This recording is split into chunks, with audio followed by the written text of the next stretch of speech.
जी ma'am, आजकल जो है फेस सीरम, जब स्किन केयर की बात होती है तो फेस सीरम का बहुत ज़्यादा लोग इस्तेमाल करते हैं। और मार्केट में बहुत सारे हालांकि स्किन केयर के लिए फेस सीरम मौजूद हैं, लेकिन लोग कुछ भी लेके लगा लेती हैं। अगर उनको एंटी एजिंग की समस्या है तो उसके दूसरे सीरम लगा लेती हैं। तो पहले तो कि ये फेस सीरम किस तरीके से स्किन को फ़ायदा देता है और दूसरा किस किस तरीके के होते हैं, ये जानना है। Thank you Riya. Face serums आजकल बहुत ज़्यादा बूम में हैं। बहुत सारे इंस्टाग्राम इन्फ्लुएंसर और बहुत सारे लोग इसके बारे में चर्चा कर रहे हैं, तो इसके बारे में जानना ज़रूरी है। फेस सीरम जैसे हमारे स्किन केयर रूटीन के बेसिक इंग्रेडिएंट हमने बहुत बार पहले डिस्कस किए हैं, cleanser, toner, cleanser, moisturiser and sunscreen. उसी के साथ हम फेस सीरम्स को अपने रूटीन में इनकॉर्पोरेट कर सकते हैं।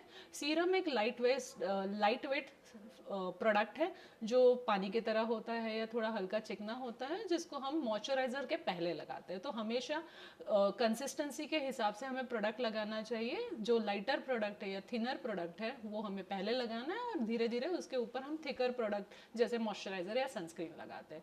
तो ये बेसिक बात है सीरम लगाने के लिए।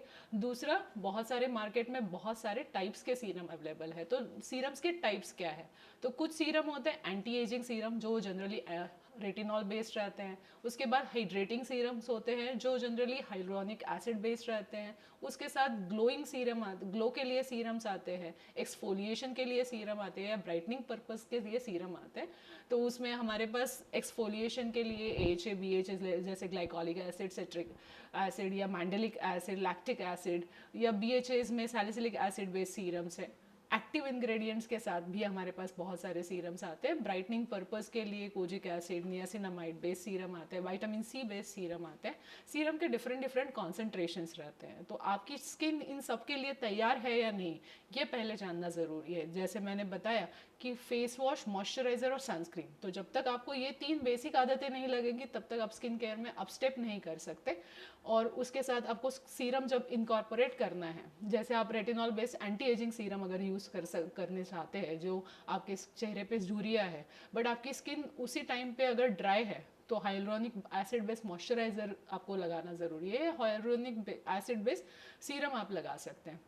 रेटिनॉल बेस्ड सीरम के भी बहुत सारे स्ट्रेंथ आते हैं। तो आपकी स्किन, अगर उसके लिए आपने कभी स्किन केयर रूटीन नहीं किया है तो आपकी स्किन उससे रिएक्ट हो सकती है। तो वो लगाने से पहले आप सही कॉन्सेंट्रेशन का चुनाव कीजिए और सबसे पहले सनस्क्रीन लगाने की आदत डालिए, मॉइस्चराइजर लगाने की आदत डालिए, जिससे आपका स्किन का टेक्सचर नॉर्मल हो जाएगा। वो एक बार सही होने के बाद आप रेटिनॉल बेस्ड सीरम ज़रूर यूज़ कर सकते हैं। तो उसका कॉन्सेंट्रेशन आप बहुत पहले से ही बहुत अपस्टेप वाला या ज़्यादा कॉन्सेंट्रेशन वाला यूज़ करेंगे तो आपकी स्किन उससे रिएक्ट होगी।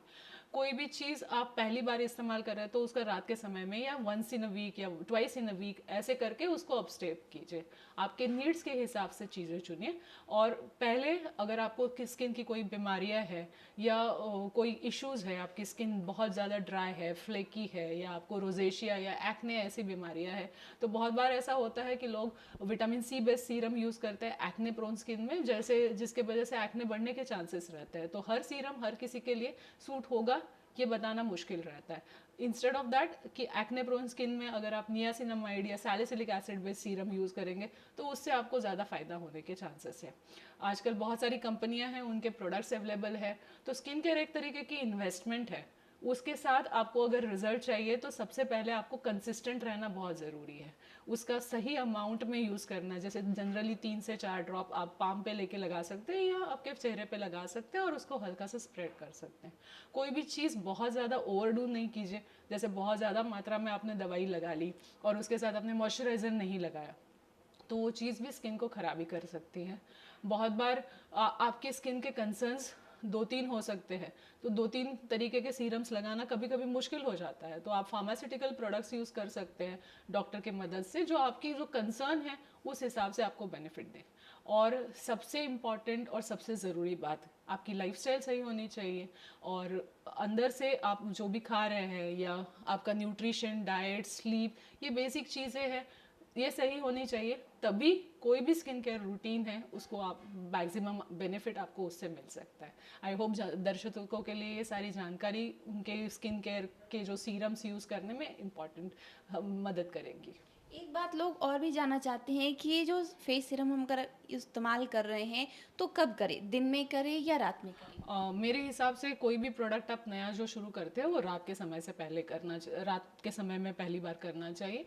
दिन में क्या होता है, हम कोई चीज़ लगाते हैं उसके बाद सन एक्सपोजर होता है या मेकअप करते हैं तो वो चीज़ हमें सूट कर रही है या नहीं कर रही ये बताना मुश्किल हो जाता है।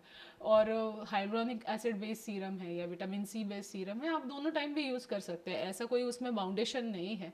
आपकी कंसर्न क्या है, उसके साथ आप और कौन से प्रोडक्ट्स यूज़ कर रहे हैं, उस हिसाब से उसका टाइमिंग डिसाइड करना चाहिए। अगर एक्सफोलिएशन कर रहे हैं तो आप रोज़ एक्सफोलिएशन नहीं कर सकते, एक्सफोलिएशन से ज़्यादा आपको प्रॉब्लम हो सकती है।